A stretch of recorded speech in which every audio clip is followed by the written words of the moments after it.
नमस्कार दिव्य श्रोतागणों। सनातन कथा की इस नई पहल सिद्धों की जीवन गाथा में आपका अंतर्युक्त स्वागत है। यह एक ऐसी यात्रा है जिसमें हम प्रवेश करेंगे उन आत्माओं के चरित्र में जो मृत्यु लोक में तो मानव रूप में प्रकट हुए, पर जिनमें संचित था तप, त्याग और तत्व का महासागर। जिनके विचार मात्र शब्द नहीं थे, वे ब्रह्म की घोषणाएं थे। जिनका जीवन केवल समय की घटनाएं नहीं था, बल्कि युगों के लिए स्थापित सिद्धांत बन गया। जिनका नाम लेने मात्र से ज्ञान, वैराग्य और प्रेम की अग्नि आज भी प्रज्वलित हो उठती है। वे योग के साक्षात स्वरूप थे और ध्यान की परिभाषा। तो जुड़ जाइए हमारे साथ और जानिए उन अमर अनुभूतियों को जो घटित तो इस धरती पर हुई, पर जिनका सार कोई ना जान सका। मैं समय हूं। जीवन और मृत्यु मेरी ही कोख से जन्म लेते हैं। मैं विनाश और सृजन से परे इस अनंत ब्रह्मांड का अमर साक्षी हूं। न मेरा कोई जन्म है, न मेरी कोई मृत्यु। मैंने माया के समस्त नृत्य देखे हैं। राजाओं के उत्थान, ऋषियों के त्याग और युगों की चेतना का प्रवाह मेरी दृष्टि में संचित है। मैं सत्य का एकमात्र दृष्टा हूं। मैं न कभी झूठ बोलता हूं, न छुपा सकता हूं। जो कुछ घटा है उसका साक्षात प्रमाण मैं स्वयं हूं। इसीलिए आज मैं आपको ले चलूंगा उन दिव्य रत्नों की ओर जो मानव देह में अवतरित हुए, केवल मानवता को आत्म साक्षात्कार का मार्ग दिखाने के लिए। आज मैं आपको ले चलूंगा एक ऐसे आध्यात्मिक कुएं की ओर जहां प्यासे आत्मा रूपी पथिक आत्मज्ञान की तृषा से आए और उस अमृत से तृप्त हुए जो केवल चैतन्य के वरदहस्त से ही प्राप्त होता है। हम चलेंगे उस तपोभूमि की ओर जहां मां काली की छाया में एक दिव्य गुरु ने 7 ज्योतियों को प्रज्वलित किया। दक्षिणेश्वर, वह पुण्य भूमि जहां रामकृष्ण परमहंस ने न केवल भक्ति को जागृत किया, बल्कि उस अध्यात्म को जन्म दिया। दर्शकों, कृपया ध्यान दें कि रामकृष्ण परमहंस ने अपने जीवन काल में कई शिष्यों को दीक्षा दी थी, लेकिन उनमें से 16 प्रमुख माने जाते हैं। इन्हीं में से हम 7 शिष्यों की जीवन गाथा को विस्तार से प्रस्तुत करेंगे। मैं समय हूं और मैंने देखा है उस क्षण को जब ब्रह्मांड ने एक दिव्य आत्मा के अवतरण के लिए स्वयं को तैयार किया। रामकृष्ण परमहंस के जन्म से पूर्व उनके माता पिता को दिव्य संकेत प्राप्त हुए। उनके पिता खुदीराम चट्टोपाध्याय को गयाजी में भगवान विष्णु के दर्शन हुए, जिन्होंने उन्हें बताया कि वे उनके घर एक पुत्र के रूप में जन्म लेंगे। उनकी माता चंद्रमणि देवी को भी एक स्वप्न में मां चंद्रिका के दर्शन हुए, जिन्होंने उनके गर्भ में अवतरण की सूचना दी। 18 फरवरी 1936 फाल्गुन शुक्ल द्वितीया विक्रम संवत 1992 इस पावन तिथि को बंगाल के कामारपुकुर ग्राम में एक निर्धन लेकिन धार्मिक ब्राह्मण परिवार में गदाधर चट्टोपाध्याय का जन्म हुआ। यह वही आत्मा थी जिसे संसार रामकृष्ण परमहंस के नाम से जानने वाला था। बाल्यकाल से ही गदाधर का मन सांसारिक शिक्षा की ओर नहीं था। वे कला, संगीत और आध्यात्मिक चर्चाओं में रुचि रखते थे। उनकी दृष्टि में संसार की माया तुच्छ प्रतीत होती थी। 1855 में वे दक्षिणेश्वर काली मंदिर में पुजारी नियुक्त हुए। यहाँ मां काली की मूर्ति में उन्हें साक्षात देवी के दर्शन होने लगे। उनकी तीव्र साधना और अनुभवों को समझने के लिए भैरवी ब्राह्मणी, एक तांत्रिक साधिका, उनके मार्गदर्शन में आईं। उन्होंने रामकृष्ण की अनुभवों की पुष्टि की और उन्हें तांत्रिक साधनाओं में प्रशिक्षित किया। इसके पश्चात तोतापुरी महाराज, एक अद्वैत वेदांत सन्यासी, ने उन्हें सन्यास की दीक्षा दी और निर्विकल्प समाधि की ओर मार्गदर्शन किया। वह स्थिति जहां मैं भी नहीं बचता। कई वर्षों के कठिन तप से जो अनुभव तोतापुरी को मिला, श्री रामकृष्ण ने मात्र 3 दिनों में प्राप्त कर लिया। जब मां काली का रूप उनके ध्यान में बाधा बना, तब श्री रामकृष्ण ने मां की मूर्ति को तलवार से चीरते हुए चेतना से विलीन कर दिया और वे डूब गए अद्वैत के महासागर में 7 दिनों तक, बिना शब्द, बिना सांस, केवल ब्रह्म में स्थित। उस समय भगवान स्वयं गदाधर में विलीन हो गए और उदय हुआ रामकृष्ण परमहंस का। रामकृष्ण का जीवन केवल साधना तक सीमित नहीं रहा। उन्होंने अनुभव किया कि उनका उद्देश्य मानवता की सेवा है। उन्होंने अपने अनुभवों को दूसरों के साथ साझा करना आरंभ किया और धीरे धीरे शिष्यों का एक समूह उनके चारों ओर एकत्रित होने लगा। इन्हीं दिनों वह पहला प्रकाश कण उनके चरणों तक पहुंचा, जो न तो विद्वान था, न ही कुलीन, परंतु उसकी आत्मा में साधना की लौ जन्म से ही जल रही थी। उसका नाम था रक्तूराम। साल 1865 का वह समय था। बिहार के चपड़ा नामक छोटे से गांव में एक बालक का जन्म हुआ। नाम रक्तूराम। मां की ममता बचपन में ही छिन गई था और पिता का साया भी जल्द ही समाप्त हो गया। कुछ समय बाद उसके एक संबंधी रामदास विश्वास, जो कोलकाता में काम करते थे, उसे अपने साथ ले आए। रखू अब एक व्यापारी परिवार में घरेलू नौकर बन गया। वहां वह पशुओं की सेवा करता, घर के कार्यों में लगा रहता, किंतु समय की लेखनी कुछ और ही लिख रही थी। उसका मन बेचैन रहने लगा। वह मानसिक रूप से अशांत और उद्विग्न रहता। घर के मालिक रामचंद्र दत्त नियमित रूप से प्रत्येक रविवार को दक्षिणेश्वर, जो कोलकाता से लगभग 20 किलोमीटर दूर है, जाया करते थे। जब उन्होंने रखू की दशा देखी, तब उन्होंने निर्णय लिया कि इस बालक को दक्षिणेश्वर ले जाना चाहिए। 1879 में जब रामचंद्र ने रक्तूराम को वहां लाकर ठाकुर श्री रामकृष्ण के चरणों में बिठाया, तो बिना कोई परिचय दिए ठाकुर ने रखू की ओर देखा और बस मुस्कुरा दिए। रक्तू निःशब्द था। उसी क्षण रक्तू की भीतर की बेचैनी लुप्त हो गई और वहीं से शुरू हुआ रक्तू से अद्भुत आनंद तक का वह तपस्वी मार्ग। इसके बाद रक्तू हर रविवार वहां आने लगे। धीरे धीरे ठाकुर के प्रति उनकी भक्ति एवं आस्था बढ़ने लगी। अब वे घर में रहना पसंद नहीं करते थे। वे यदाकदा दक्षिणेश्वर जाने का कोई न कोई बहाना ढूंढते रहते। कुछ समय बाद 1881 में वे दक्षिणेश्वर में ही रहने लगे और ठाकुर के शिष्य बन गए।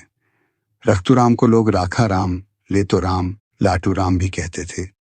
इसलिए दक्षिणेश्वर में आने के बाद उनका नाम लाटू महाराज पड़ गया। रामकृष्ण मृदु स्वर में, आंखों में परिपक्व करुणा लिए बोले, तुम्हारे नेत्रों में जो मौन है, वह मौन नहीं, वह समाधि का पूर्वाभास है। जो तुम भीतर से अनुभव करते हो, वह साधारण नहीं, वह अद्भुत है। अब से तुम अद्भुत आनंद हो, क्योंकि तुम्हारा आत्मस्वरूप इस जगत की सीमाओं से परे है। ठाकुर, मैं अनपढ़ हूं, न ग्रंथ जाने न वेद। आपके सान्निध्य में केवल मौन में बैठा हूं, वही मेरा ध्यान बन गया। पुस्तकें आत्मा नहीं जगाती, मौन जगाता है। मैंने मां से मांगा था केवल प्रेम, केवल समर्पण, और उन्होंने तुम्हें भेज दिया। तत्पश्चात श्री रामकृष्ण के मार्गदर्शन में अद्भुत आनंद जी ने मौन जप, मां काली का ध्यान और अहंकार शून्यता की तीव्र साधनाएं की। उन्होंने वर्षों तक वाणी का त्याग कर दिया। केवल ठाकुर की सेवा, मंदिर की परिक्रमा और ध्यान। कभी दक्षिणेश्वर के घाट पर, तो कभी पंचवटी के एकांत वृक्ष तले वे घंटों निःशब्द बैठकर आत्मा का साक्षात्कार करते। श्री अद्भुतानंद की मौन साधना और आत्म साक्षात्कार की वह अग्नि परीक्षा जैसे मार्ग प्रशस्त कर रही थी उन आत्माओं के लिए जिन्हें ईश्वर ने स्वयं चुना था। उसी दिव्य परंपरा की अगली कड़ी थे स्वामी ब्रह्मानंद, जिनका बचपन ही संकेत था कि उनका जीवन सांसारिक नहीं बल्कि आध्यात्मिक तपस्या के लिए बना है। बात है बंगाल के शिक्राकुलिन ग्राम की। सन 1863 की ठंडी सुबह में एक बालक का जन्म हुआ। नाम रखा गया रखालचंद्र घोष। बचपन से ही उसकी प्रकृति साधारण नहीं थी। जहां अन्य बालक खेल में रमते, वहां रखाल घंटों कृष्ण की मूर्तियों के सम्मुख बैठा ध्यान करता। खेतों में चलते हुए वह बांसुरी की मधुर धुन सुनने का अनुभव करता, जैसे कृष्ण स्वयं उसे पुकार रहे हों। रखाल का मन पढ़ाई में नहीं, प्रार्थना और मौन साधना में अधिक रमता था। उसकी मां अक्सर कहती, यह बालक साधु बनेगा, यह संसार का नहीं है। बचपन में ही उसे गंभीरता, वैराग्य और निर्मलता जैसे गुणों का वरदान मिला था। परिवार ने उसका विवाह किशोर अवस्था में ही करवा दिया, पर यह बंधन भी उसके वैराग्य को बांध न सका। वह पत्नी को सम्मान देता रहा, पर मन केवल भगवत ध्यान में डूबा रहता। उसके भीतर एक बेचैनी थी, मैं किसे खोज रहा हूं। शिक्षा के लिए जब वह कोलकाता पहुंचा तो उसका संग हुआ मनमोहन मित्र से, जो स्वयं श्री रामकृष्ण के परम भक्त थे। वह रखाल को दक्षिणेश्वर ले गए। वहां श्री रामकृष्ण ने उसे देखकर कहा, यह तो मेरा अपना है। उसी क्षण से उनकी साधना का आरंभ होता है। दक्षिणेश्वर के उस पवित्र वातावरण में जब रखाल के चरण पड़े तो मानो किसी योगी के पूर्व जन्म की स्मृति जाग उठी। ठाकुर ने उन्हें देखकर ही कहा था, यह बालक भीतर से संत है, बाहर से राजा। वहां कोई दीक्षा की औपचारिकता नहीं थी, केवल प्रेम की तरंगें और आत्मा की पुकार। श्री रामकृष्ण ने रखाल को पूर्ण आत्मसमर्पण, इंद्रिय संयम और निष्कलंक प्रेम की त्रिपथगा में प्रवाहित किया। उनकी साधना थी मौन का गान, मां काली का ध्यान और निष्काम सेवा का अनुष्ठान। ठाकुर स्वयं उन्हें पुकारते थे, मेरा मन का पुत्र। पंचवटी के शांत वटवृक्षों के नीचे वे कई कई घंटों तक ध्यानस्थ रहते, आंखें बंद, हृदय में केवल मां की प्रतिध्वनि। एक बार ठाकुर बीमार पड़े। शरीर दुर्बल था, पर मन हमेशा मां में लीन। उस समय रखाल दिन रात सेवा में लगे रहते। जैसे अर्जुन श्री कृष्ण की रथ संचालन करता था, वैसे ही रखाल ठाकुर की सेवा में प्राण अर्पित करते। उनके कोमल हाथों से जब ठाकुर का मस्तक छूता तो ठाकुर कहते, तेरे स्पर्श में मां का स्नेह है। तू मेरा बेटा है, मां ने तुझे भेजा है मुझे सहारा देने। रखाल को कुछ भी कहो, वह क्रोध नहीं करता। ऐसे ही लोग मां के निकट पहुंचते हैं। तू राजा होकर सन्यासी है। तेरे भीतर की शांति एक दिन पूरे जग को संभालेगी। ठाकुर के प्रेम में तपते हुए रखाल स्वयं सेवा, ध्यान और करुणा की जीवित मूर्ति बन गए। और ठीक उन्हीं दिनों जैसे कोई और आत्मा ठाकुर की गोद में उतरने को आतुर थी, एक और पुष्प खिला शिष्यत्व की उस दिव्य वाटिका में। बाबूराम घोष का आगमन हुआ। वह बालक जो कोलकाता की शिक्षा यात्रा के मध्य रखाल से मिला था, अब उसी रखाल के साथ दक्षिणेश्वर की ओर बढ़ चला। ठाकुर ने जब पहली बार बाबूराम को देखा तो चुपचाप देखा नहीं, भीतर तक पढ़ लिया। बोले, बाबूराम, तुम्हारे भीतर मां स्वयं वास करती हैं। इस महान आत्मा अर्थात बाबूराम घोष का जन्म 10 दिसंबर 1961 को हुआ था, बंगाल के हुगली जिले के अंतपुर ग्राम में। बाल्यकाल से ही उनमें एक सहज निर्मलता थी, न कोई सांसारिक आग्रह, न किसी कर्मकांड की जटिलता। जब वे कोलकाता आए तो उनकी आत्मा किसी अदृश्य खिंचाव की ओर चल पड़ी। अगले दिन ठाकुर ने उन्हें फिर बुलाया। देखते ही समाधि में चले गए, जैसे आत्मा ने आत्मा को पहचान लिया हो। और फिर जागरण के बाद बोले, जब मैं बाबूराम को देखता हूं, मुझे लगता है जैसे मां काली मेरे सामने चल रही हैं। ठाकुर ने उन्हें दीक्षा नहीं दी, प्रवचन नहीं दिए, बल्कि कहा, सेवा करो, प्रेम करो और अपनी निर्मलता को बनाए रखो। यही तुम्हारी साधना है। इसके बाद वो ठाकुर की चरण सेवा में ऐसे समर्पित हुए, जैसे तुलसीदास कहते हैं, जासु नाम बल शंकर जाके, विप्र पुंगव अति अनुरागे। जिस नाम के बल से स्वयं शंकर सेवा करते हैं, उस प्रेम से बाबूराम ठाकुर की सेवा में लीन हो गए। वे घंटों ठाकुर के चरण दबाते, बिना थके, बिना बोले। हर स्पर्श में भक्ति की तरंगें थीं और हर दृष्टि में निष्कलंक समर्पण। वहां कोई औपचारिक दीक्षा नहीं थी, न कोई मंत्र दीक्षा का दिन, बस सेवा ही उनकी दीक्षा थी, प्रेम ही उनका तप। और यही थी उस आत्मा की पहचान जो बाद में कहलाए प्रेमानंद। बाबूराम के बाद ठाकुर की ओर खिंचती हुई एक और ज्योति आत्मा धीरे धीरे कोलकाता के समीप बढ़ रही थी, तारकनाथ घोषाल, जो आगे चलकर स्वामी शिवानंद कहलाए।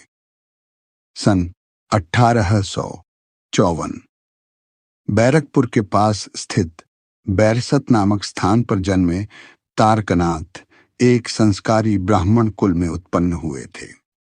बचपन से ही उनका स्वभाव गंभीर, एकांत प्रिय और आत्मचिंतन में डूबा हुआ था। जब अन्य बालक खेलकूद में व्यस्त होते, तारक घंटों मौन बैठकर ध्यान किया करते। धार्मिकता उनके स्वभाव में रची बसी थी। घर में पूजा पाठ, पवित्रता और संयम की संस्कृति उन्हें विरासत में मिली थी।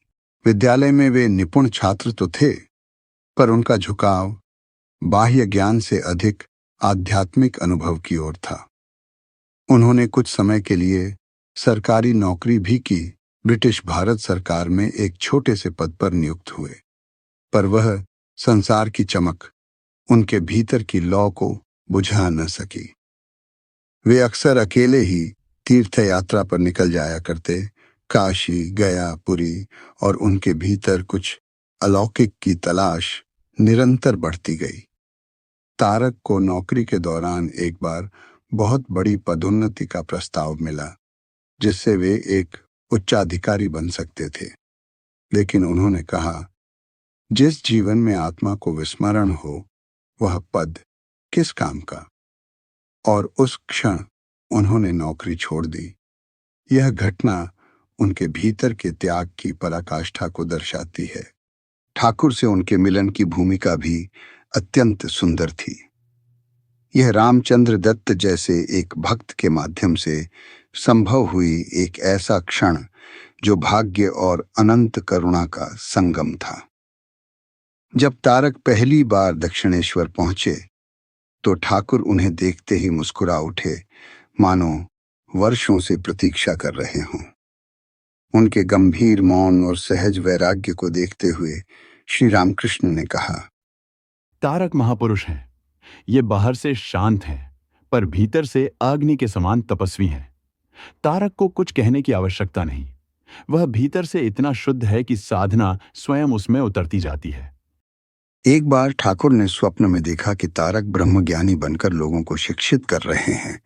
अगले दिन उन्होंने स्वयं कहा, तारक भविष्य में एक महान सन्यासी और आध्यात्म दीप बनेंगे। उनका जीवन साक्षात उपनिषद की व्याख्या होगा। ठाकुर की दृष्टि में तारक गंभीर और स्थिर ध्यान की मूर्ति थे। तारक को वह स्थान मिल गया जहां न तो शब्दों की आवश्यकता थी, न ही किसी औपचारिकता की, केवल प्रेम, सेवा और आत्मचिंतन। वे शीघ्र ही ठाकुर के पास नियमित रूप से आने लगे। घंटों मंदिर परिसर में मौन साधना में लीन रहते, ठाकुर की सेवा करते और एक एक वाणी को आत्मा में उतार लेते। बिना प्रचार, बिना प्रदर्शन, एक गहरा स्तब्ध प्रेम, यही उनकी साधना थी। सन 1886 में तारक ने संन्यास लिया और उनका नाम स्वामी शिवानंद हुआ। श्रोतागणों, अब तक आपने देखा कैसे ठाकुर श्री रामकृष्ण की गोद में 4 दिव्य आत्माएं जन्म लेती हैं। स्वामी अद्भुतानंद की निष्कपट सेवा, स्वामी ब्रह्मानंद की आध्यात्मिक गहराई और मातृभाव, स्वामी प्रेमानंद की मौन भक्ति और स्वामी शिवानंद की अनिशी अनुशासित साधना। ये केवल घटनाएं नहीं, आज के युग के लिए अमूल्य दिशा सूचक हैं। तो आइए इन संतों के जीवन और अनुभवों से सीख लेकर हम भी अपने जीवन को सफल और आध्यात्मिक बनाने का संकल्प लें। सबसे पहले स्वामी अद्भुतानंद लाटू महाराज, हर छोटे काम को सेवा बनाओ, वही सच्ची साधना है। दूसरे स्वामी ब्रह्मानंद रखाल, भीतर तप रखो, बाहर करुणा बरसाओ। तीसरे स्वामी प्रेमानंद, मौन समर्पण ही सबसे ऊंचा प्रेम है। चौथे स्वामी शिवानंद तारक, अनुशासन और शांति से भीतर की यात्रा करो। यह था हमारे विशेष श्रृंखला भगवान श्री रामकृष्ण परमहंस के दिव्य शिष्य का पहला भाग। अगले सप्ताह हम लाएंगे इसी श्रृंखला का दूसरा भाग, जिसमें हम जानेंगे और दिव्य आत्माओं के बारे में जो ठाकुर के प्रेम में पिघलकर तप की ज्योति बने। हमें जरूर बताइए कि आपको यह श्रृंखला कैसी लगी। आपके सुझाव और विचार हमें अगला भाग और भी सुंदर बनाने में मदद करेंगे। इस वीडियो में दर्शाए गए कुछ चित्र वास्तविक पेंटिंग्स और प्रोडक्ट्स हैं, जिसका लिंक डिस्क्रिप्शन बॉक्स में दिया गया है। आप इन्हें खरीदकर इस दिव्यता को अपने जीवन में उतार सकते हैं। वीडियो देखने के लिए धन्यवाद। पुनः मिलेंगे ठाकुर की छाया में।